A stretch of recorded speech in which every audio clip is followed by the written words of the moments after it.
माँ को डाक्टर ठू भी कम नुहे, तांको बापा को हीरो ठू भी कम नुहे, आ तमे को बोका ठू भी कम नुहे, आ से मोर शत्रु ठू भी कम नुहे। ये सब सेंटेंस देखिले गोटे कॉमन आपण कौन नोटिस कले जे से डाक्टर ठू कम नुहे, से गोटे माने देखिबा से हीरो ठू कम नुहे, ओके तमे गोटे बोका ठू भी कम नुहे। ये जो सेंटेंस रे आमे जो कॉमन टी रखिले जे कम नुहे, ए प्रकार सेंटेंस को जदि आमे इंग्लिश रे कहिबा पई चाहिबा बा लिखिबा पई चाहिबा तबे आजि थाउ ए स्ट्रक्चर टी को यूज करिबा।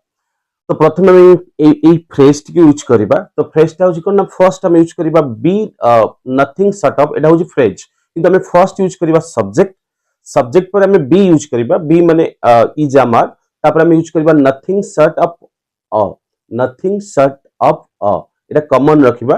तापर हमें जो विषय कहउतबा डॉक्टर विषय कहउतले डॉक्टर, ओके टीचर विषय कहउतले टीचर, सेटा हमें यूज करिबा। चलंतु किछ एग्जांपल नबा। सपोज आपण काहू कहया पई चाहुचंती जे तमे को हीरो ठू भी कम नुहे, तले इंग्लिश केमती हबो? तो फर्स्ट सब्जेक्ट केला यू, तो बी वर्ब के हला are, you are nothing short of a hero, you are nothing short of a hero. से को डॉक्टर ठू भी कम नुहे, तले इंग्लिश केमती हबो? He is nothing short of a doctor. एबे आपण माने कोन तार इंग्लिश ता कोन हबो जे तुमे को बोका ठू भी कम नुहे, आरो इंग्लिश टा कोन हबो? आपण डेफिनेटली कमेंट सेक्शन ले कमेंट करंतु।